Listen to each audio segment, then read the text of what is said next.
Oke, Assalamualaikum warahmatullahi wabarakatuh, teman-teman. Selamat siang. Selamat siang, teman-teman. Selamat siang, Kak. Ya Allah, sudah sarapan, sudah makan siang belum? Kok lemes? Semoga selalu sehat ya, teman-teman ya.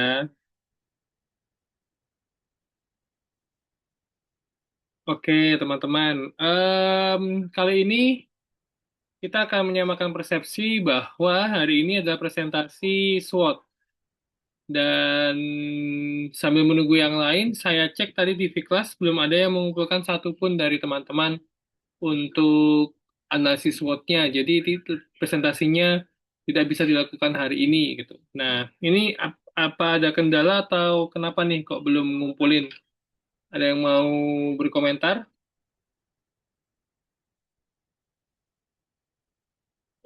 Kenapa belum dikumpulkan?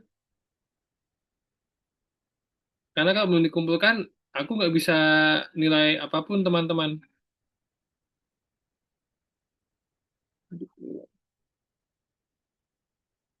Apakah apa namanya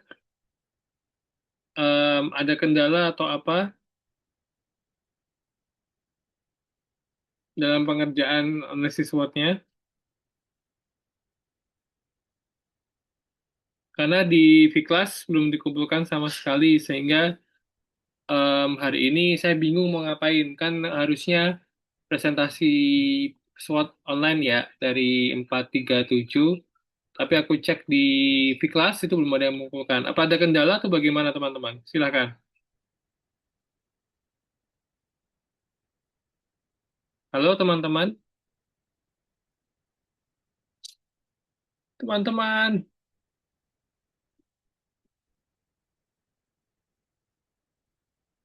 Wah, nggak ada yang ngomong tuh. Baik, kita mulai aja.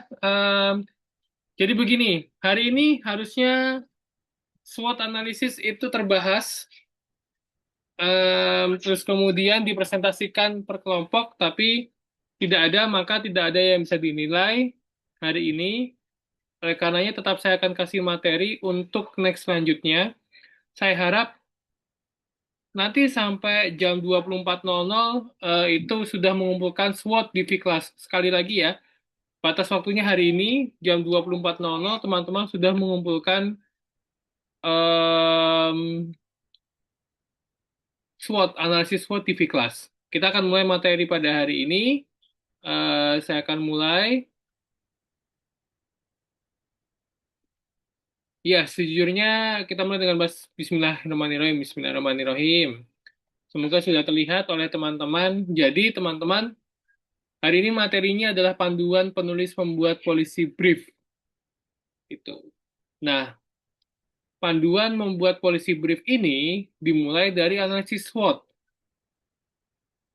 Jika analisis SWOT-nya belum Anda semua kumpulkan atau teman-teman kumpulkan, maka yang terjadi adalah saya tidak bisa memberikan feedback. Tapi oke, saya tunggu hari ini jam 24.00 ya. Jadi sebelum berganti hari, masih tanggal 27 April 2026, semoga sudah mengumpulkan via Viklas per kelompok agar saya tahu teman-teman mengerjakan tugas sesuai dengan timeline yang sudah disepakati bersama. Kita mulai ya. Bismillahirrahmanirrahim. Jadi teman-teman, pengertian dari policy brief itu adalah bentuk publikasi yang secara spesifik ditujukan untuk memberikan rekomendasi kebijakan. Ya, namanya policy brief. Policy brief itu merupakan karya ilmiah yang berdasarkan data empiris atau data real di lapangan. Oleh karenanya, teman-teman ketika membuat analisis SWOT, itu merupakan data real untuk untuk melanjutkan siklus pembuatan kebijakan. Jadi kebijakan dibuat oleh regulator, dalam hal ini pemerintah ataupun perusahaan, kemudian ada pelaksanaannya, perencanaan, pelaksanaan, terus kemudian pembuatan kebijakan. Nah, efek dari pelaksanaan itu pasti akan ada evaluasi dan monitoring. Nah, ketika evaluasi monitoring itu diberlakukan, maka diteliti, biasanya dengan penelitian. Nah, penelitian ini itu biasanya melahirkan yang namanya policy brief. Itu. Jadi gunanya untuk meyakinkan, mendukung proses pembuatan, dan kemudian meminimalisir segala sesuatu yang kurang. Oleh karena itu, walaupun ringkas, policy brief memiliki arti strategis dan sangat krusial. Nah, alur pembuatannya, policy brief itu sebuah dokumen yang menguraikan secara dasar rasional, makanya dia basisnya data empiris, sehingga lahirlah sebuah alternatif dari kebijakan yang sudah dijalankan atau yang sedang dibuat atau yang sedang diberlakukan dari teman-teman itu melahirkan alternatif yang meyakinkan kepada para pihak target agar permasalahan di lapangan ini harus diadopsi dengan pilihan-pilihan alternatif yang lain. Sehingga sehingga teman-teman eh, adopsi dari rekomendasi yang diberikan teman-teman itu bisa menjadi masukan bagi regulator dalam hal ini pemerintah untuk menginisiasi kebijakan yang lebih efektif lagi. Nah, sampai sini ada pertanyaan teman-teman tentang policy brief. Alurnya seperti itu. Jadi ada program ya, dan itu konteksnya adalah tentang publik, masyarakat, entah itu transportasi publik, ruang publik dan sebagainya, kualitas kesehatan publik dan sebagainya, UMKM, media sosial dan sebagainya. Terus kemudian ketika diberlakukan muncul evaluasi, muncul keluhan, muncul pujian, muncul juga apa namanya kritikan, saran, masukan. Makanya kalian meneliti itu berdasarkan analisis SWOT yang nantinya akan dihasilkan dari analisis SWOT itu alternatif-alternatif yang menginisiasi kebijakan yang lebih efektif. Jika ada pertanyaan, silakan di raise hand. Jika tidak, nanti saya lanjut untuk slide-nya ya. Kemudian bagannya, idealnya policy brief itu ada judul, abstrak, konteks dan pentingnya masalah, kritik terhadap pilihan kebijakan, rekomendasi kebijakan, dan daftar rujukan atau daftar pustaka. Berarti teman-teman, policy brief ini seperti penelitian skripsi kalau boleh dibilang. Maka dia di apa namanya di dikatakan sebagai luaran penelitian. Nah,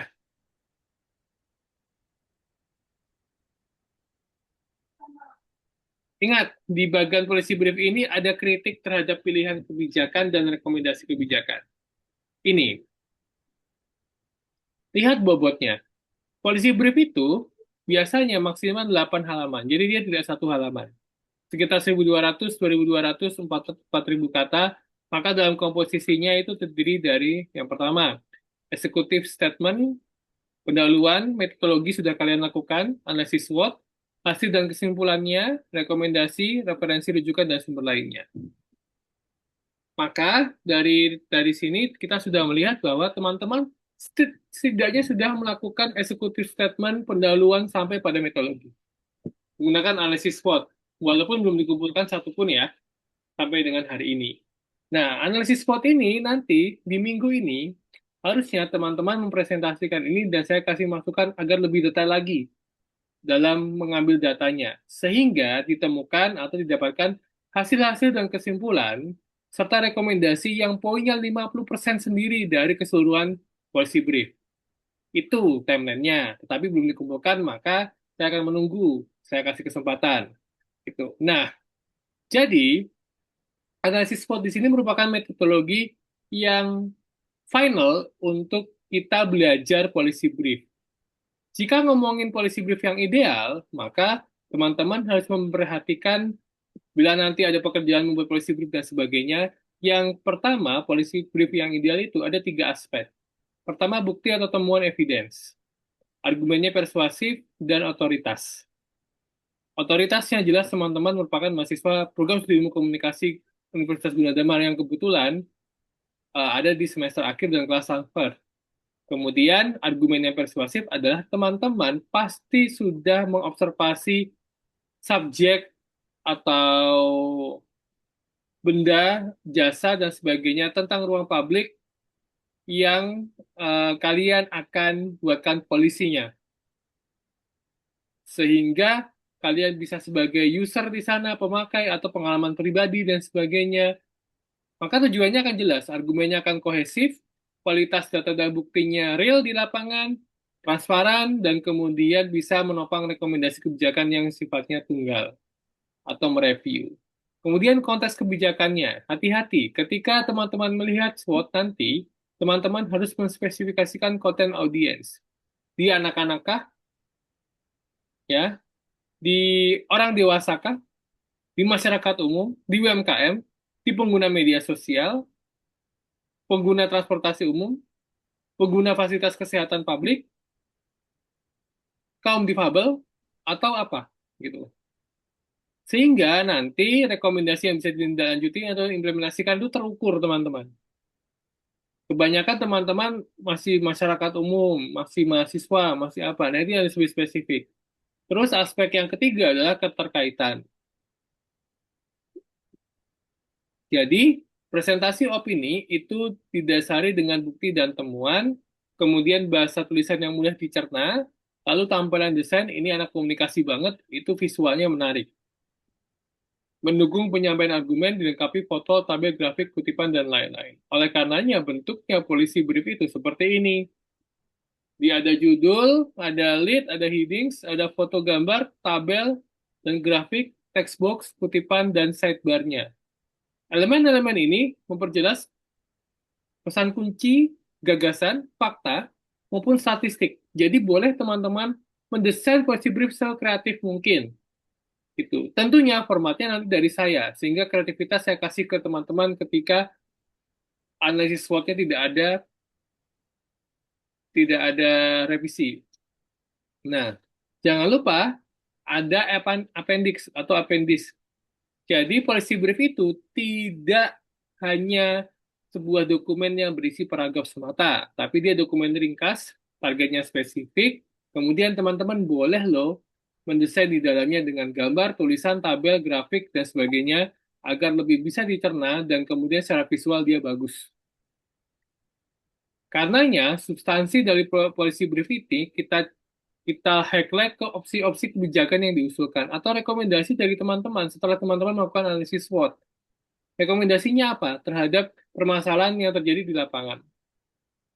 Sehingga temuannya berdasarkan data empiris atau berdasarkan penelitian. Rekomendasi ini untuk referensi bacaan lebih lanjut, makanya dipamerkan sebagai karya akhir. Nah, lebih lanjut, rekomendasi dan alternatif ini yang harus digarisbawahi adalah pertama, teman-teman harus membreakdown dari langkah-langkah praktis dan spesifik yang perlu dilakukan. Kemudian seringkali juga buatlah paragraf, grafik, atau tabel untuk menegaskan kembali di penutup terutama rekomendasinya apa dari permasalahan yang ada. Sehingga teman-teman bisa membuat policy brief sebagai salah satu luaran mata kuliah ini. Itu teman-teman. Jadi ini latihan membuat policy brief dengan kalian mengobservasi, mewawancarai, kemudian mendokumentasikan permasalahan yang terjadi di Kabupaten Bekasi. Gitu. Misal, kurangnya tempat sampah di ruang publik atau di open space-nya Kabupaten Bekasi. Nah, kemudian sampahnya pun tidak dipilah, akhirnya berserakan. Kemudian kalau wawancara pengunjung yang main di sana, jogging, dan sebagainya. Kemudian kalian mendokumentasikan bukti di lapangan. Terus dari situ kalian membuat rekomendasi, ini baiknya gimana ya? Tentunya dengan daftar rujukan atau daftar pustaka dari penelitian-penelitian yang sudah dilakukan. Agar apa? Agar semua data yang kalian dapatkan di lapangan itu bisa dikaitkan dengan penelitian yang sudah ada.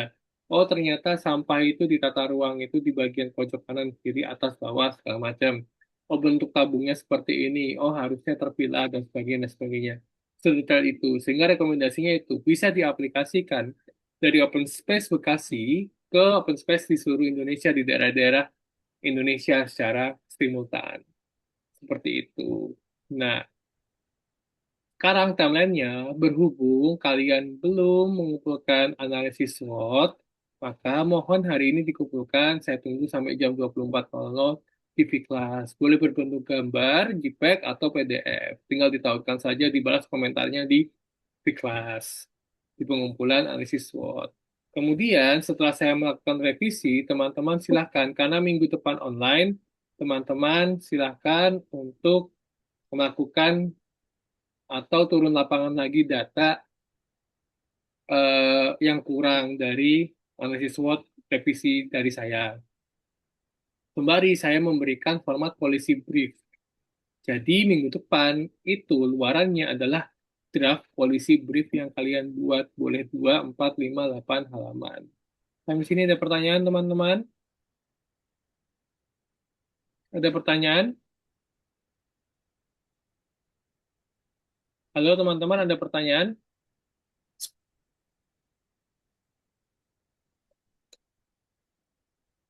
Ada pertanyaan teman-teman? Oke, karena tidak ada respon, maka saya anggap sudah paham. Sekali lagi ya, jadwalnya itu teman-teman silakan hari ini membuat yang namanya analisis SWOT dikumpulkan harus hari ini. Kalau tidak, tidak ada nilai untuk teman-teman dari kelas project ini. Kemudian, mulai hari ini saya akan buka format policy brief yang akan saya sematkan juga di kelas.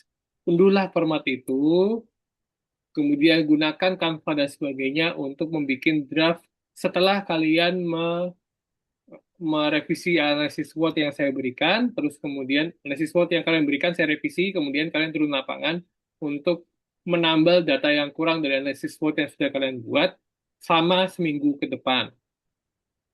Itu. Sehingga nanti di hari Senin berikutnya kita presentasi draft policy brief. Jadi bentuknya sudah policy brief. Oke, ada pertanyaan?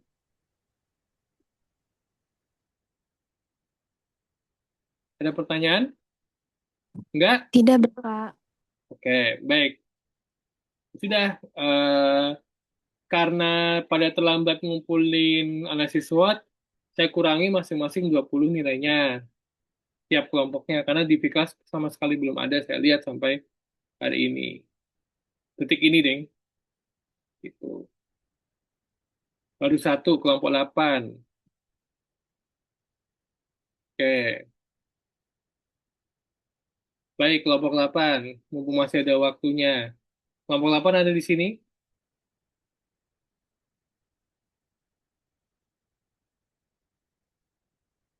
Ada, Pak.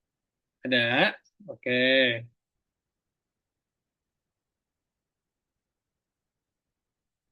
Bentar.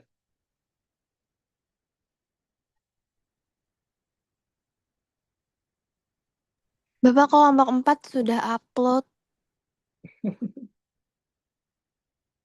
Ya, bentar ya.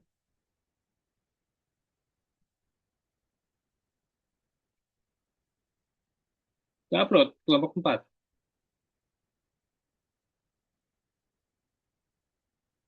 Bapak kelompok satu udah upload ya? Ini langsung di-upload. Oke,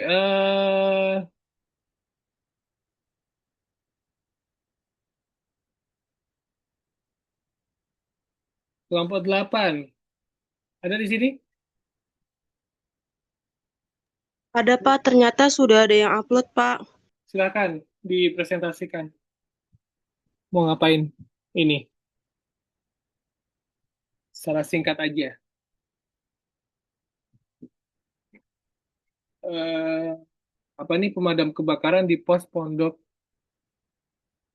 Bambu, Jakarta Timur? Pondok Bambu bukan sih. Silakan kelompok 8 dipresentasikan.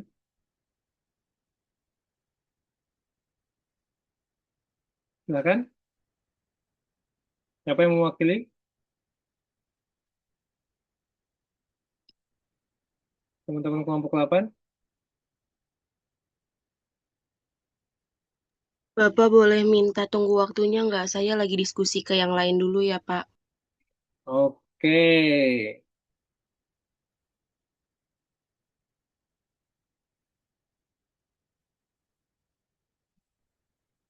Oke, lanjut ya.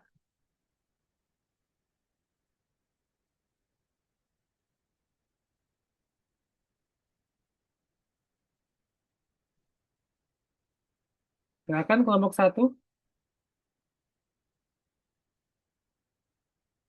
Siapa jubirnya? Silakan dipresentasikan. Bentar Pak, lagi diskusi dulu. Oke.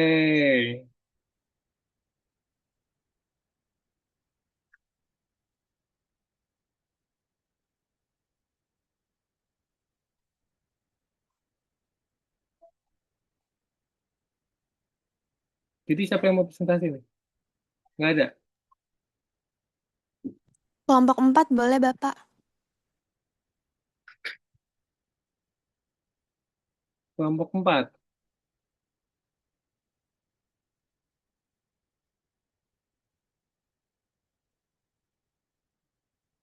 Ini ya.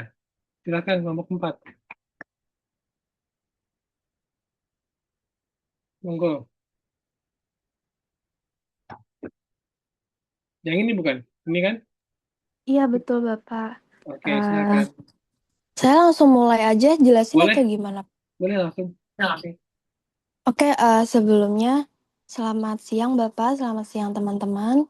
Saya perwakilan dari kelompok 4, Jack Adi Gloria Marsala ingin menjelaskan analisis SWOT dari program yang kita pakai yaitu RPTRA.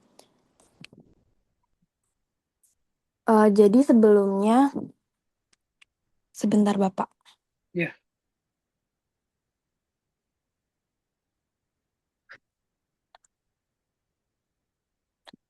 Sebelumnya kita ambil dari latar belakangnya dulu ya Pak. Jadi tuh sebetulnya RPTRA ini uh, singkatan dari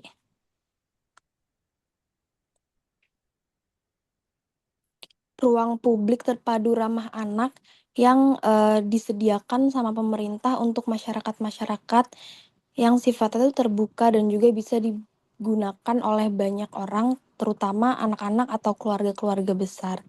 Nah, sebenarnya RPTRA ini bukan cuman bentuknya bukan cuman taman bermain, tapi lebih ke punya fungsi sosial dan juga edukatif. Kayak misalnya kegiatan masyarakat, posyandu, sampai ke program pemberdayaan kayak urban farming. Hmm. Nah, jadi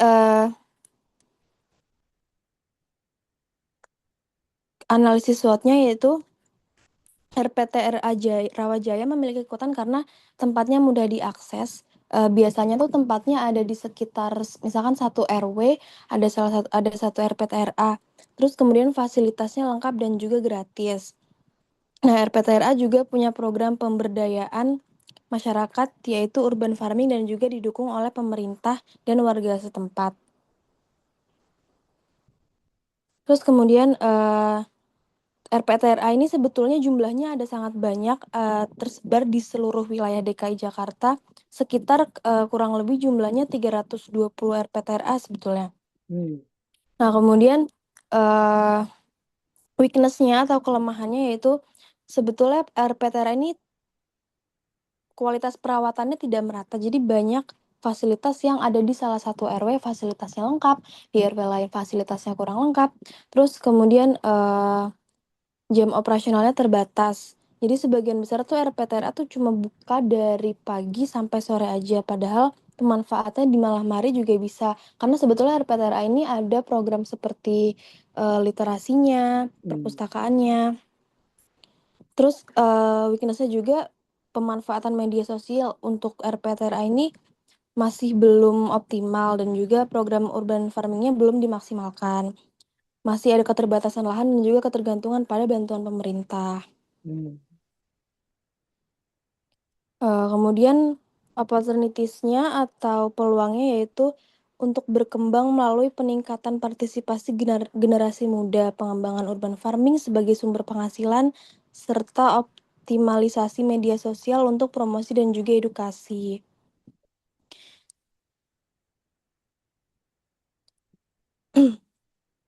Sebentar Bapak, jaringan saya hilang. Nggak apa-apa. Di sini bagus kok. Oke, Kemudian, oke. Oh ya, pikir terus terus maaf terus Bapak. terus terus. Terus. Oke, kemudian yang terakhir threats-nya atau ancamannya yaitu menurunnya partisipasi masyarakat karena kurangnya sosialisasi dari pengurus RPTRA ke masyarakat atau kurangnya edukasinya, jadi keminatan masyarakat sama RPTRA ini jadi menurun. Kemudian resiko kerusakan fasilitas karena kurangnya perawatan yang secara maksimal. Kemudian kesenjangan informasi, potensi penyalahgunaan oleh remaja, atau kurangnya keterlibatan generasi muda, dan ketergantungan pada pemerintah juga menjadi tantangan. Kurang lebihnya itu sih, Pak. Oke. Oke, terima kasih kelompok RPTRA kelompok 4. Jadi nanti dari aku udah kompleks datanya ya. Hanya saja yang harus di-highlight di policy brief adalah bagaimana caranya pemerataan fasilitas di yang tersebar di Jakarta itu banyak jumlahnya ratusan itu bisa setara, equal gitu loh. Itu kelompok kamu memberikan rekomendasi yang seperti apa, step by stepnya agar apa namanya agar semua RPTRA di Rawaja di di semua daerah Jakarta itu secara fasilitas, akses dan operasionalnya itu equal. Berarti harus lebih dalam lagi untuk menggali, mungkin dilakukan wawancara nanti selama 2 minggu ini ke pengurus yang mengurus RPTRA, kemudian kamu foto yang lengkap dan yang tidak lengkap, terus kemudian kamu mendesain seharusnya RPTRA itu standarnya seperti apa sehingga dia dikatakan lengkap dan bisa diaplikasikan ke RPTRA selanjutnya. Itu policy briefnya di situ. Oke, terima kasih kelompok 4. Good job. Itu aja revisi dari aku. Itu ya. Ada yang ditanyakan, Mbak Jakwi? Bapak, Hmm, saya mau bertanya, kan tadi Bapak bilang untuk revisinya foto kira-kira standar RPTRA-nya seperti apa yang bagus. Berarti kita harus kunjungin beberapa RPTRA gitu, Pak? Atau enggak, kita lebih ke desain. RP? Oh, desainnya aja. Ya, desainnya aja. Gitu. Kan policy brief itu, ya kan in the future gitu ya. In the future itu maunya kayak gimana gitu. Jadi kamu mendesain pakai AI juga nggak masalah. Tapi basis datanya adalah standar RPTPA yang dikeluarkan Pemkot itu harus ada 1, 2, 3, 4 kan, ruang ini, ruang ini misalkan gitu.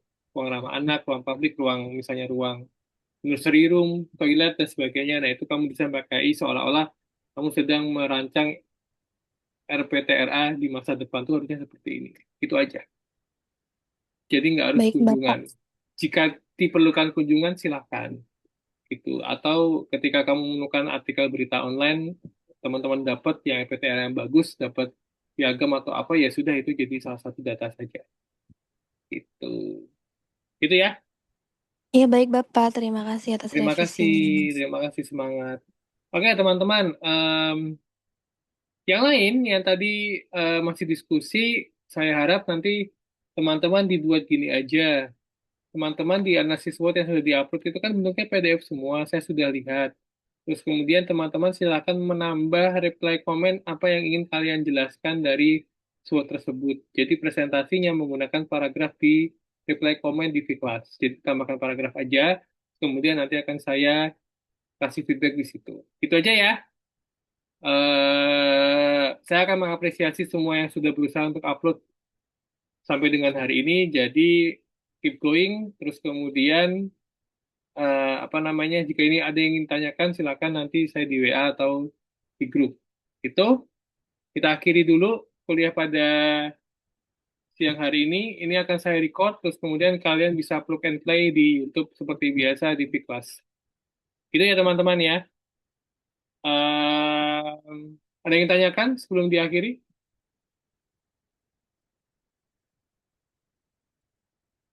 Enggak? Tidak ada Bapak. Oke, thank you semuanya. Mohon maaf apabila ada salah kata. Kita besok masih online minggu depan, jadi semoga semua pada tepat waktu untuk kumpulin draft policy briefnya di V-Class. Tuh. Jadi, paham ya maksudnya ya, policy briefnya itu nanti berupa rancangan atau rekomendasi. Nah, yang namanya rekomendasi itu basisnya belum dilakukan. Jadi masih berupa rekomen. Artinya teman-teman di sini yang dinilai adalah bagaimana teman-teman melihat sebuah masalah dengan SWOT, kemudian memberikan rekomendasi berdasarkan masalah dan data yang ada di lapangan. Gitu. Semangat buat teman-teman, sehat selalu. Saya akhiri. Ada pertanyaan nggak? Terakhir nih, ada pertanyaan nggak? Tidak ada Pak. Tidak ada. Terima kasih. Kurang lebih mohon maaf. Assalamualaikum warahmatullahi wabarakatuh. Saya akhiri. Sampai jumpa di pertemuan minggu depan. Assalamualaikum warahmatullahi wabarakatuh. Waalaikumsalam. Makasih, Pak.